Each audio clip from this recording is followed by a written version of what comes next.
الحمد لله وكفى وسلام على عباده الذين اصطفى أما بعد وقد قال الله سبحانه وتعالى في القرآن المجيد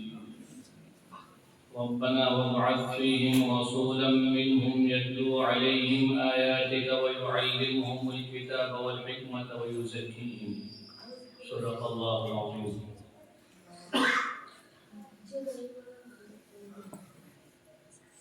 سب سے پہلے میں اپنی طرف سے اور پورے میرٹھ شہر کی طرف سے مدرسہ حاضہ کے ناظم اور اس وقت ہمارے لیے بہت بڑی نعمت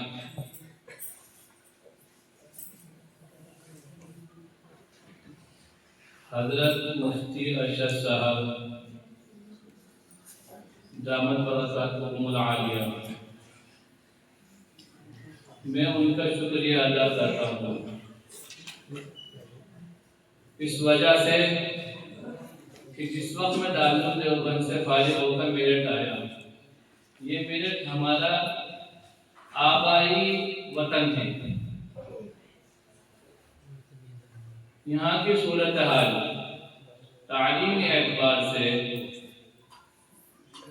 جب ہم نے آ کر دیکھی، موازنہ کیا تو بڑی شرمندگی ہوتی تھی اگر کسی کے سامنے ہم اظہار کرتے تھے ہم لوگ میرٹھ کے ہیں. بہت سے علماء نے تو یہ فرمایا وہ میرٹھ جو عدم علم کی وجہ سے جانا جاتا ہے،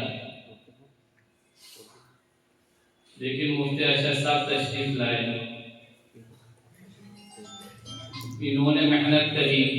جد و جہد کری اور اس سے آگے بڑھ کر، کیونکہ میں مفتی صاحب کے ساتھ سفر حضر میں کئی جگہ ساتھ رہا ہوں، میں بلا مبالغہ ان کے لیے دعا کرتا ہوں کہ اللہ تعالیٰ مفتی صاحب کا سایہ ہمارے سروں پر دائم قائم رہے، تاکہ میرٹھ کو جس شکل اور صورت میں ہم دیکھنا چاہتے ہیں، جس کے بارے میں ہم کتابیں پڑھتے ہیں. ملا محمود رحمۃ اللہ علیہ جو شیخ الحدیث شیخ الہند رحمۃ اللہ علیہ کے استاد ہوا کرتے تھے، حضرت کا آبائی وطن میرٹھ کا. حضرت نانوتوی رحمۃ اللہ علیہ میرٹھ میں قیام وزیر تھے. حضرت تھانوی رحمۃ اللہ علیہ کا کچھ قیام میرٹھ میں رہا ہے. اس لیے میں دل کی آواز کے ساتھ یہ کہہ رہا ہوں کہ اللہ تبارک و تعالی مفتی صاحب کا وجود ہمارے لیے باعث سعادت ہے. اللہ تعالی مفتی صاحب کے وجود کو دائم قائم رکھے ہمارے سروں پر، تاکہ ہم حشاش بشاش علم کے چراغ اپنے آنکھوں سے دیکھیں. دوسری بات ہمارے طلبہ سے متعلق ہے. جس وقت ہم نے دارالعلوم دیوبند سے دور حدیث کی فراغت حاصل کی تو ترمذی کا گھنٹہ کتاب الاطعمہ سے غالباً حضرت مولانا ارشد مدنی صاحب کے ساتھ پاس تھا. تو جس وقت ہماری ترمذی پوری ہوئی تو مولانا ارشد مدنی صاحب نے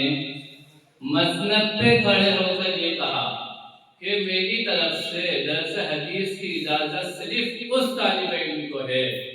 جو حضرت شیخ الہند رحمت اللہ علیہ حضرت مدنی رحمت اللہ علیہ سے اندھی عقیدت رکھتا ہو، کیونکہ یہ ہمارے اکابرین تھے. یہ بچوں کے ذہن میں دو چیزیں بہت زیادہ پیدا کرنے کی کوشش کیا کرتے تھے. ایک تو رجال سازی اور ایک سوچ جو میں نے صرف اس مدرسے میں دیکھی. یہ میرا تیسرا مدرسہ ہے تدریس کا. صرف میں نے یہاں پہ مفتی صاحب کے اندر اور یہاں کے اساتذہ کے اندر یہ چیز محسوس کی کہ یہاں پہ ذہن سازی بھی ہوتی ہے اور اخلاق سازی بھی ہوتی ہے. یہ ہمارے اکابرین کے نہج پر ہے. یہ ادارہ مسلک کے اعتبار سے ہو، تعلیم کے اعتبار سے ہو، تدریس کے اعتبار سے ہو، خطابت کے تعلق سے ہو، کسی بھی مسئلے کے تعلق سے ہو، اس مدرسے میں ہمارے یہاں الحمدللہ اکابرین کا درس ہے۔ وقت بہت کم ہے لیکن میں مختصر سی بات کہہ کر اپنی بات کو ختم کرتا ہوں۔ ایک واقعہ یاد آ گیا، تذکرۃ الخلیل میں ہے غالباً،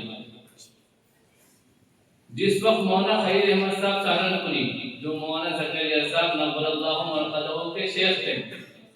مدینہ منورہ ہجرت کر رہے تھے،